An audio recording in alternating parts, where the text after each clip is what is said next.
estaba buscando una desaparición cuando empecé esta investigación. Estaba leyendo los censos, no los censos modernos, no las estadísticas de población actuales, sino los registros demográficos que los propios conquistadores españoles produjeron en los primeros años después de la conquista, documentos que los administradores coloniales prepararon para la corona española, inventarios de población, registros de tributarios, estimaciones de mano de obra disponible, y entonces encontré un número que no podía ignorar. Los cronistas españoles del siglo XVI, hombres que tenían razones prácticas y administrativas para ser precisos en sus estimaciones, describían consistentemente una América precolombina densamente poblada. Hernán Cortés, en sus cartas a Carlos V, describía ciudades que superaban en tamaño a cualquier ciudad europea de la época. Los frailes que acompañaron a los conquistadores describían valles llenos de pueblos, costas con aldeas cada pocos kilómetros, selvas con senderos transitados por miles de personas. Y luego, en el espacio de unos pocos decenios, casi todo eso desapareció, no gradualmente, no a lo largo de siglos. En el espacio de 2 o 3 generaciones, la población indígena de América cayó a una fracción de lo que había sido. Los mismos administradores coloniales que habían registrado millones de tributarios en sus primeros censos, registraban decenas de miles en los censos de 50 años después. ¿Qué pasó? La respuesta oficial tiene una palabra: epidemias, y esa respuesta es parcialmente verdadera, pero solo parcialmente. Primero, los números, porque los números son donde la narrativa oficial empieza a desarrollar grietas. Los demógrafos históricos que han estudiado la población precolombina de América han producido estimaciones que varían enormemente, pero que en los últimos 50 años han convergido hacia cifras mucho más altas de lo que se asumía anteriormente. Las estimaciones actuales más ampliamente aceptadas sitúan la población total de América en el momento del contacto europeo entre 50 y 100 millones de personas. Algunos investigadores proponen cifras aún más altas. Para comparar, la población total de Europa en 1492 era de aproximadamente 70 millones de personas. América, en el momento del contacto europeo, era un continente tan densamente poblado como Europa. Un siglo después del contacto, la población indígena americana había caído a entre 5 y 10 millones de personas, una reducción de entre el 80 y el 95% en el espacio de 100 años. Eso es lo que los demógrafos llaman el gran colapso demográfico americano, y es uno de los eventos más extraordinarios de la historia humana. ¿Cómo ocurrió? La explicación oficial, como he dicho, es fundamentalmente epidemiológica. Los pueblos indígenas americanos no tenían inmunidad a las enfermedades europeas, especialmente la viruela, el sarampión, la gripe y otras infecciones que eran endémicas en Europa, pero desconocidas en América. Cuando los europeos llegaron, trajeron esas enfermedades, y las enfermedades se extendieron por el continente con una velocidad y una mortalidad que no tenía precedente en la historia humana. Esa explicación tiene una base epidemiológica sólida. La falta de inmunidad previa, combinada con la densidad de población y los patrones de comercio que conectaban comunidades a lo largo de todo el continente, habría producido exactamente el tipo de pandemia catastrófica que los registros describen. Pero hay preguntas que esa explicación no responde satisfactoriamente. La primera pregunta es geográfica. Si las epidemias se extendieron desde los puntos de contacto europeo hacia el interior del continente, deberíamos esperar ver un patrón de mortalidad que disminuye con la distancia de esos puntos de contacto. Las regiones que entraron en contacto con los europeos primero deberían haber sufrido las mayores pérdidas. Las regiones más remotas deberían haber sufrido pérdidas menores y más tardías, pero los registros no muestran ese patrón de manera consistente. Hay regiones que sufrieron colapsos demográficos catastróficos antes de que ningún europeo hubiera llegado a ellas, o en el momento del primer contacto, sin el tiempo necesario para que las epidemias se hubieran extendido desde los puntos de entrada europeos. ¿Cómo es eso posible? La explicación que los epidemiólogos han propuesto involucra el comercio precolombino, las redes comerciales indígenas que conectaban comunidades a lo largo de miles de kilómetros habrían transmitido las enfermedades más rápidamente de lo que los propios europeos se movían. Las enfermedades llegaron antes que los conquistadores. Es una explicación posible, pero hay un problema. Esas mismas redes comerciales existían antes del contacto europeo. Las enfermedades endémicas que circulaban por esas redes antes de 1492 habrían producido algún nivel de inmunidad parcial en las poblaciones. El colapso total que ocurrió después de 1492 requiere algo más que simplemente enfermedades nuevas viajando por rutas conocidas. La segunda pregunta es ecológica. La desaparición de entre 50 y 90 millones de personas en el espacio de un siglo tuvo efectos ambientales que los científicos han comenzado a documentar solo en los últimos años. En 2019, un equipo de investigadores de la University College London publicó un estudio en la revista Quaternary Science Reviews que proponía algo extraordinario, que el colapso demográfico americano fue tan masivo y tan rápido que produjo cambios medibles en la composición de la atmósfera terrestre, que el abandono de millones de hectáreas de tierra cultivada y la regeneración forestal que siguió absorbió suficiente dióxido de carbono para causar un enfriamiento global detectable en los registros de hielo polar.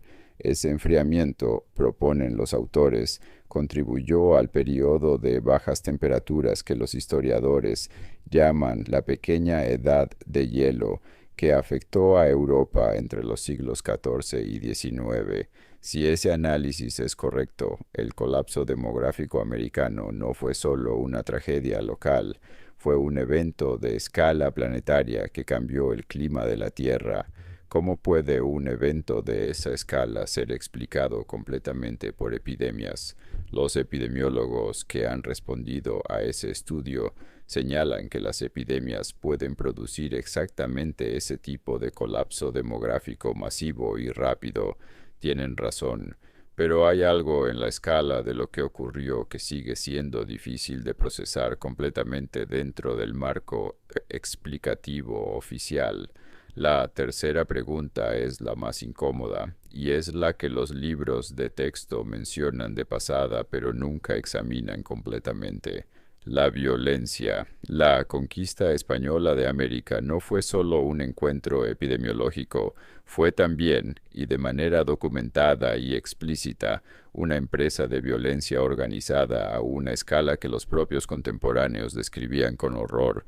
Bartolomé de las Casas, el fraile dominico que se convirtió en el defensor más apasionado de los indígenas americanos, documentó en su brevísima relación de la destrucción de las Indias masacres, esclavizaciones y brutalidades que, según sus estimaciones, habían costado la vida a millones de personas. Las Casas no era un observador neutral, tenía una agenda. Sus números han sido cuestionados por los historiadores, pero el patrón general que describía la violencia sistemática y a gran escala que acompañó a la conquista está confirmado por múltiples fuentes, incluidos los propios registros españoles. ¿Cuánto contribuyó la violencia al colapso demográfico? Los historiadores debaten las proporciones. La mayoría sitúa la violencia directa como una causa secundaria, mucho menos importante que las epidemias, pero hay investigadores que argumentan que la destrucción de las estructuras sociales, económicas y agrícolas indígenas, La desorganización que siguió a la conquista amplificó enormemente el impacto de las epidemias. Una población bien alimentada, con acceso a agua limpia, con estructuras comunitarias intactas para cuidar a los enfermos, habría sobrevivido mejor a las epidemias que una población desplazada, hambrienta, traumatizada y privada de sus sistemas de organización social. La conquista no solo trajo enfermedades, destruyó las condiciones que habrían permitido sobrevivir a las enfermedades. Ahora necesito hablarte de algo que los libros de texto casi nunca mencionan: las ciudades vacías. Cuando los españoles avanzaron por el interior de América en las décadas posteriores a la conquista, encontraron algo que sus propios cronistas describían con una mezcla de asombro y perturbación: ciudades vacías, no ruinas, no estructuras destruidas, sino ciudades intactas, con sus edificios en pie, sus sistemas de agua funcionando en algunos casos, sus calles trazadas, simplemente vacías, sin gente. Los cronistas describían entrar en ciudades que, por las marcas en los edificios, por los objetos dejados atrás, por los jardines todavía cultivados, pero sin cultivadores, parecían haber sido abandonadas recientemente, no décadas antes, meses antes, a veces semanas. ¿Qué había pasado con la gente? Las epidemias pueden explicar la muerte de la mayoría de la población, pero las epidemias no producen ciudades ordenadamente abandonadas. Las epidemias producen muertos, y los muertos no se levantan y se van ordenadamente. Hay algo en el patrón de abandono que los cronistas describían que no encaja completamente con la imagen de poblaciones diezmadas por enfermedades. Hay algo que sugiere, en algunos casos, no muerte sino movimiento. Poblaciones que se fueron, que abandonaron sus ciudades de manera organizada y desaparecieron en el interior del continente. ¿A dónde fueron? Esa pregunta tampoco tiene respuesta satisfactoria en la narrativa oficial. Quiero cerrar con algo que encontré al final de esta investigación y que no he podido dejar de pensar desde entonces. En la Amazonia, en las últimas décadas, los arqueólogos han descubierto algo que ha revolucionado completamente la comprensión de la demografía precolombina de América del Sur. Bajo la selva amazónica, usando tecnología de detección por láser llamada LIDAR, que puede ver a través de la vegetación, han encontrado evidencia de una civilización amazónica de escala masiva que no aparecía en ningún registro conocido. Ciudades, carreteras, sistemas de gestión del agua, campos agrícolas, todo cubierto por siglos de crecimiento forestal, todo invisible desde el suelo, todo desaparecido de la historia oficial. ¿Cuánta gente vivía en la Amazonia precolombina? Las estimaciones más recientes, basadas en los hallazgos del LIDAR, sugieren decenas de millones, una civilización amazónica que habría sido tan grande o más grande que las civilizaciones andinas que los españoles encontraron y registraron, y esa civilización desapareció, sin dejar registros escritos que hayamos encontrado, sin dejar descendientes identificables que hayan mantenido viva su historia. Simplemente se fue, dejando sus ciudades para que la selva las cubriera. Cuando desapareció, las fechas que los arqueólogos han propuesto sitúan el colapso en los siglos inmediatamente posteriores al contacto europeo, pero en algunos casos las evidencias sugieren un colapso que precedió o coincidió con los primeros contactos, no que siguió décadas después. ¿Qué pasó con esa gente, con esas decenas de millones de personas que vivían en ciudades que ahora están cubiertas por la selva? Las mató una epidemia que llegó antes que los europeos, viajando por las redes comerciales con una velocidad que no podemos rastrear. ¿O hay algo más en esa desaparición que todavía no entendemos? No tengo respuestas definitivas. Lo que tengo son números que no cuadran, ciudades encontradas vacías y ordenadas, una civilización amazónica entera que desapareció sin dejar historia, y un colapso demográfico tan masivo que cambió el clima del planeta.